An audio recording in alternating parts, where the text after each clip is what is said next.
আসসালামু আলাইকুম। আপনারা কেমন আছেন? আলহামদুলিল্লাহ আমি ভালো আছি। আজ আমি বানাবো নতুন আর একটা রেসিপি, সেটা হলো কচুর পকোড়া। সেই কচুর পকোড়া বানাইতে কচুর কিছু পাতা লাগবে। সেই পাতা আনার জন্য আমি চলে গেলাম এই যে আমার বাবার হলদি খেতে। এই হলদি ক্ষেতের কিনার দিয়ে অনেক বড় বড় একটা কচু গাছ আছে, কিন্তু পানি কচুর পাতা হলে বেশি ভালো হয়, কিন্তু সেই অনেক দূরে যাওয়া লাগবে আমার বাবার বাড়িতে। সেইখানে আর আমি যাব না, এইখানেতেই এখন এই কচুর পাতাগুলো নিয়ে তারপরে আমি পকোড়াগুলো বানাবো। এই যে এখন চলে আসলাম হলদি খেতে। এখন এই যে দেখেন কি সুন্দর সুন্দর বড় বড় একটা পাতা, এগুলোই নিয়ে যাব আমি। কিন্তু আমার জীবনের ফার্স্ট টাইম, আমি কখনো এগুলো খাইও নাই, বানাইও নাই, আজকেই ফার্স্ট টাইম। কিন্তু আজ ফার্স্ট টাইম হিসাবে আমি বানাই সেরে খাইলাম, খাওয়ার পরে ভিডিওটা সব কিছু করে আপনাদের সাথে শেয়ার করতেছি। কিন্তু অনেক সুন্দরই হয়েছে, অনেক ভালো হয়েছে। আপনারা এইভাবেই ট্রাই করে দেখবেন। এদিকে দেখেন হলদি গাছের ফুলও এসে গেছে, অনেক সুন্দর সুন্দর ফুল হয়েছে এইখানে। তো এখন আমার এই কচুর পাতাগুলো তোলা প্রায় শেষ। তারপরে এখন আমি বাড়িতে চলে আসব। আসার পরে সব কিছু ধুয়ে কাটে পয়সে রেডি করে তারপরে নিয়ে যাব আমার নতুন স্বপ্নের রান্নাঘর, সেই ঘরে রান্না করতে যাব। এই যে দেখেন কত সুন্দর সুন্দর কচুর পাতা এখানে। এখন কচুর পাতাগুলো তোলা হয়ে গেছে, এখন চলে যাব। আমি আজকে পকোড়াই বানাবো না, তার সাথে আমি আর একটা জিনিসও রান্না করব, সেটা হলো সেমাই। আমার মেজো মেয়ে খাইতে চাইছে খালি দুধের সেমাই, তার ভিতরে পানি দেওয়া যাবে না। তারপরে কি করব, আমি 1 কিলো দুধ দিয়েছি, সেইখানে সেই সেমাইটা রান্না করা। এখন এই যে আমি সেমাইটা রান্না করার জন্য এখানে তেল দিয়ে, তেলের ভিতরে এই যে সেমাইটা সুন্দর করে তেলে মচমচে করে ভাজে তারপরে আমি সেমাইটা রান্না করব। তেলে ভাজে নিলে পরে সেমাই কখনো গলবে না। এই যে এখন ভাজাটা শেষ হয়ে গেছে, তারপরে এখন চুলার পর দিয়ে দিলাম এই যে দুধ।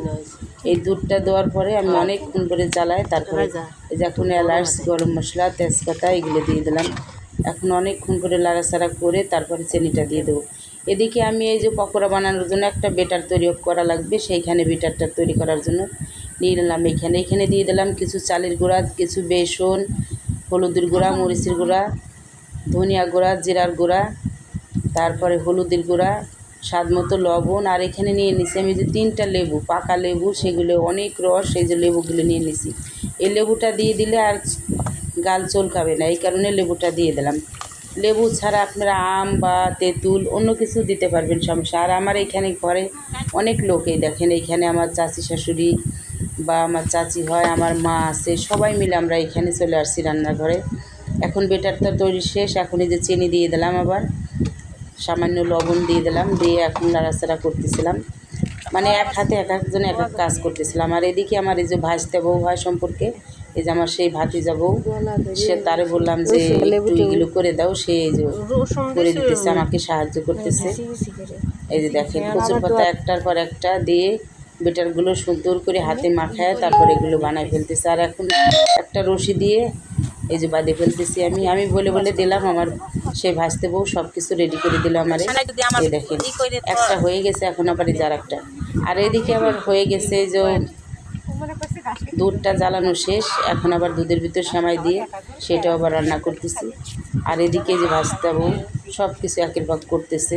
3টা বানানো হয়েছে, বাস বেটারে মানে যেই বেসনটা যে গুলায় রাখছিলাম এটাই যতটুকু হবে সেটাই বানাবো। এই যে দেখেন এইখানে আমার একটা একটা করে বানাই দড়ি দিয়ে বেঁধে ফেলছি। এখন এই যে চুলার পর দিয়ে দিচ্ছি একটা কড়ার ভিতরে হালকা পানি দিয়ে দিলাম, তারপরে যে রাইস কুকারে এটা দিলাম, এটার ভিতরে এখন দিয়ে এখন ভাপাই ফেলবো। এই 3টাই দিয়ে এখন ঢাইকে দেবো, বাস। তারপরে 10 মিনিট পর আমি উল্টাই দেবো, আর 10 মিনিট পর নামিয়ে ফেলবো। এদিকে আমার যা এখানে আসছিল দেখার জন্য, আমার যাকে আবার সেমাই দিলাম, সেমাই খাইলো, যা খাওয়া দাওয়া করে চলে গেল।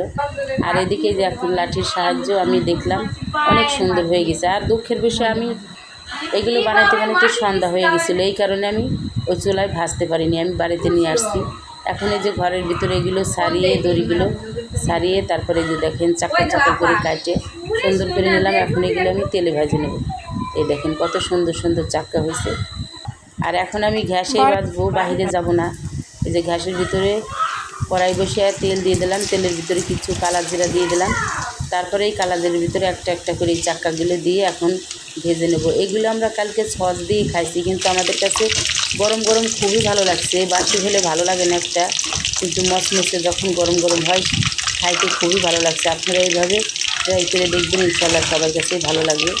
এই দেখেন কত সুন্দর মুচমুচে হয়েছে, অনেক সুন্দর হয়েছিল। কালারটাও কত সুন্দর বেশি। আর আমার ছোটো মেয়ে মেজো মেয়ে বসে গেল সস দিয়ে খাওয়ার জন্য। আর আমার এই ভিডিওটা যদি ভালো লাগে লাইক কমেন্ট শেয়ার দেবেন, ইনশাআল্লাহ সবারই ভালো লাগবে। আল্লাহ হাফেজ।